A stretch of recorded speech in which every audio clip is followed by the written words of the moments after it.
World HODLers, it's episode number 52 of No Edits Crypto. This is a special edition where I'm not really going to get into the price too much, maybe at all here. Might touch on it, but got to make it short and sweet because there's a lot to talk about. Directly coming straight from watching the subcommittee made up of the U.S. House of Representatives Financial Services Committee that met today regarding ICOs and the capital formation in that department and how it's going to be looked upon here in the future within the federal government in the United States. So interesting. And it was very interesting. I caught the majority of the hearing today, and I'm going to give you guys a brief update on a lot of key points that were brought up and sort of the overall tone, which I feel pretty good about the overall tone. I think it'll be regarded the primary, I think the consensus amongst the majority of cryptocurrency proponents will be, I think, pretty positive. But we'll get straight into that, and I will start with one of the people who wasn't and isn't such a proponent of cryptocurrencies was Congressman Sherman, and he actually made he gave the New York Times their soundbite for the day, or their quote to pull out their excerpt from the hearing today. He actually said, and I'm paraphrasing this because this literally just ended and I got it, took it down as he was saying it, and haven't had a chance to go back. But he said something to the extent that it's great for terrorists, but does it have any good reason to exist for anything positive?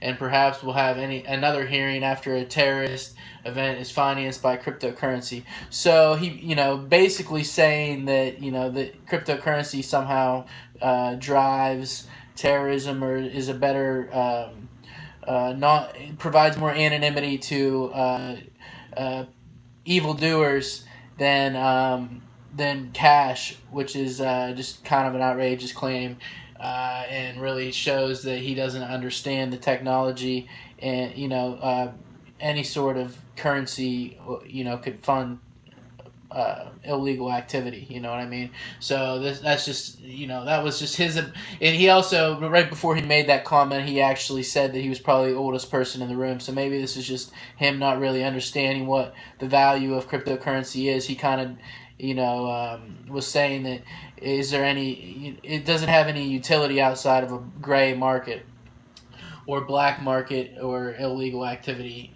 such as terrorism, which obviously, if you're here watching this video, you're probably a cryptocurrency advocate, and you obviously know it does. Moving on from him, one of the bright spots of the hearing was Peter Valkenburg. Believe that's how you pronounce it, Peter Van Valkenburg, and he's the director of research at Coin Center. I believe he's actually a lawyer in which provides a lot of good equity to the space, because he's able to sort of explain things to the congressmen and the subcommittee, which otherwise, might not be as explained as well. Actually, he met with the subcommittee, some members of the committee, before they had a private briefing before this hearing. So one of the congressmen actually thanked him for that, and it seems like he's providing a lot of clarification within the space for elected officials and members of the committee. So that's good. And he actually said that digital scarcity, and again I'm paraphrasing, employed by innovative people for a variety of innovative services. A token, that this is the true. That digital scarcity is real, and this is a true means of exchange, and that a token can be transported from person to person just like money. That's Bitcoin. We can verify there's only 16.9 million in existence and track them through the blockchain. So basically, he was just sort of letting people in the subcommittee hearing, listening, and members of the committee. He was basically telling them that basically what I just commented on a moment ago, that any activity done with any transaction done within the Bitcoin or blockchain environment can actually be traced in this instance in the Bitcoin space, because it is a part of the Merkle tree and distributed ledger. So just good to have Peter Van Valkenburg out there pushing a lot of facts and the utility and why people are adopting it to people who otherwise might not be educated on the space as much as he is. Coinbase was also there, and they said that they were excited to work with the SEC and create a good environment, and quoting that this is the chairman or one of the executives of Coinbase actually said that this is not 20 years away, this is almost here, and one of the chairmen of the SEC said, we're not going to be able to move slowly on this because it provides a lack of protection for investors. So it was kind of like just shooting ideas out, and then the congressmen that make up the committee would ask the representatives on the panel to give their insights and educational opinions on the matters. Congressman Scott, the co-chairman of the FinTech caucus, was pleasantly receptive of cryptocurrencies and Bitcoin. He actually said that he doesn't want to kill good innovation that's bringing in billions of dollars of capital, but he also was a little concerned about making sure that investors don't get ripped off, as we all are. I believe that he said so far this year in ICOs alone, there's been $1.66 billion of new capital. So that's a really staggering number. And then I did a little research, and through the beauty of the internet, I found an article from Business Insider earlier this year that said that $5.6 billion of new capital through ICOs was generated last year. So we are on pace to shatter that previous figure from last year. Mr. Lempers, the Coinbase representative that was there, was being questioned about the security of Coinbase and how vulnerable they are to attacks, and what would be the result of an attack.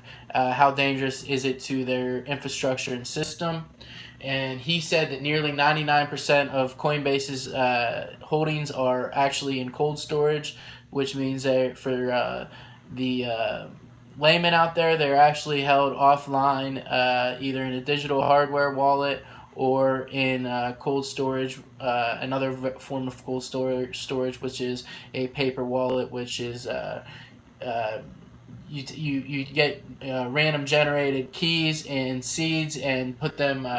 You're able to generate a paper wallet and send your private keys through a public key to a piece of paper, which you would then store just as you would store fiat or precious metals. It's actually a hard asset, so it takes it. You're taking a digital asset and turning it into a solid physical asset, which is interesting in itself. But I'll cover that in a further episode if anyone has any questions about that. But to the hero, one last thing about Coinbase, in regards to terrorism and whatnot. When the Coinbase exec, Mr. Lempers, was being questioned about that, he said that nearly 20% of their employees are directly related to the compliance department. So that's interesting as well.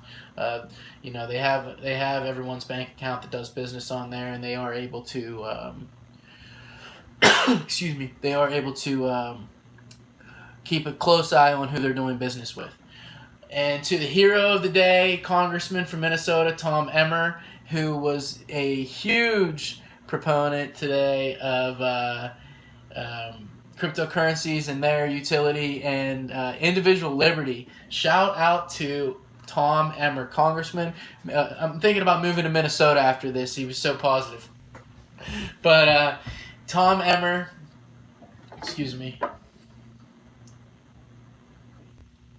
and I paraphrase again, was actually quoted to say, I have to the a paraphrase quote here that I was able to get down, that I have a problem with people here that want more government. I tend to trust people before I distrust them, that they are trying to do this for good. But I hear a lot of elected officials that don't understand the concept, wanting to come in and regulate and set up bigger government structure.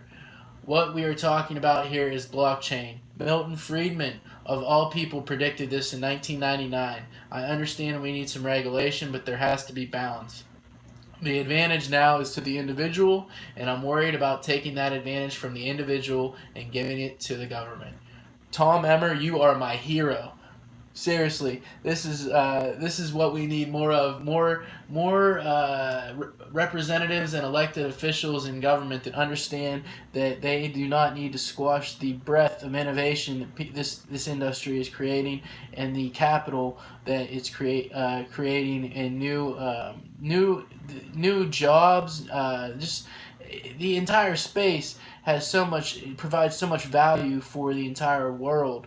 We're gonna see people coming out of third world countries, as poorest countries, and lifting themselves up through cryptocurrencies, things that would have never been capable or possible to achieve in prior to a couple years ago. This even when Bitcoin was in its infancy and hadn't been adopted by many people yet. This wasn't even possible. And now it's not just Bitcoin; it's other cryptocurrencies. And I think that overall, the sentiment from this subcommittee today was very positive.